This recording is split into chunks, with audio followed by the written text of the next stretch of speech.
hands by buying the latest and greatest energy boosting pills. But be warned, many of these energy boosting pills have been shown to create anxiety, shaking, cramping, and even headaches. Not to mention they elevate blood pressure and have been banned in some places due to the cardiac stress they place on the body. Sure, energy boosting pills can be great when used every now and then, and certainly before a strenuous activity or competition, but they are not meant to be taken every single day like a vitamin. Researchers have already found the damage and danger they pose when used for only a short period of time. Imagine what they'll discover when they look at the long-term problems of using these energy boosters. Now, let's get back to your visit at the doctor's office for a second. There is an alternative route your doctor may choose to take to help you regain your energy, and that's by treating you for sleep. And that means sleeping pills.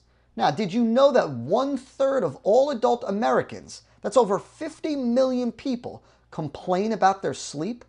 Some have to sleep too much, others don't get enough. If you're tired and run down, you might very well be suffering from insomnia. Now, hold your horses, you're probably thinking. You fall asleep on the drop of a dime. You can't possibly have insomnia. Well, insomnia isn't just about being able to fall asleep or tossing and turning all night. The medical dictionary defines insomnia as the perception or complaint of inadequate or poor quality sleep. So, when you pass out on your bed after a hard day's work, but you wake up still feeling tired, that describes insomnia. More importantly, except for rare instances, insomnia is a symptom, not the problem itself. You see, sleep is a sign of good health. If your sleep just isn't cutting it, that's a sign something else with your body is wrong. However, conventional medicine is the practice of symptomology. That means medical doctors are trained to treat symptoms, not the underlying problems causing your symptoms. When it comes to treating symptoms of poor sleep, you can bet your doctor will reach for his pad to write you a prescription for Valium, Ambien, Restorol, or one of the other popular sleeping pills. You might have tried one of these yourself already, in fact. Keep in mind, sleeping pills are really hypnotics. That is, they depress the central nervous system and put you to sleep. They're tranquilizers and cause you to experience a lack of coordination and mental functioning. This makes driving or operating heavy machinery very dangerous. Now wait a second, you might be thinking. Who cares if I'm not as coordinated or clear thinking in my sleep? Well, what happens if you have to wake up in the middle of the night for an emergency? Maybe your kids need you.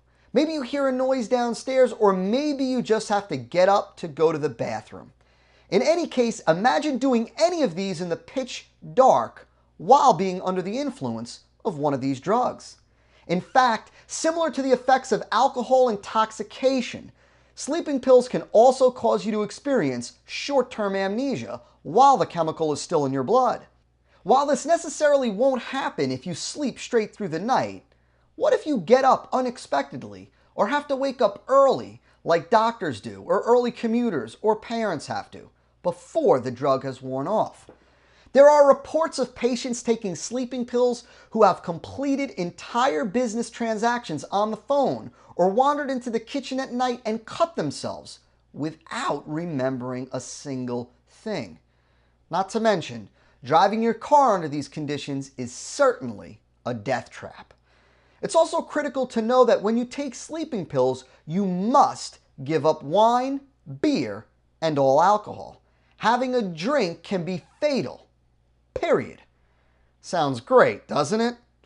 Well, your medical doctor's plan to help you feel more energetic by giving you sleeping pills gets even worse. You see, the class of drugs sleeping pills are in has two key qualities.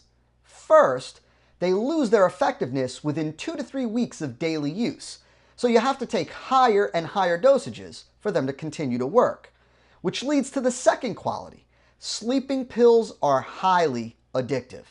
Millions of people are hooked on sleeping pills, which are wrecking their health, and studies show you can become dependent in as little as 2 weeks from when you begin using sleeping pills.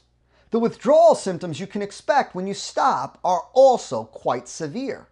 You might find it hard to believe, and it's certainly not something your doctor will readily admit, but withdrawal symptoms range from trembling and the shakes all the way to hallucinations, paranoia, and epileptic fits. Even worse, since your doctor never corrected the problem of why you felt tired and were getting poor sleep in the first place,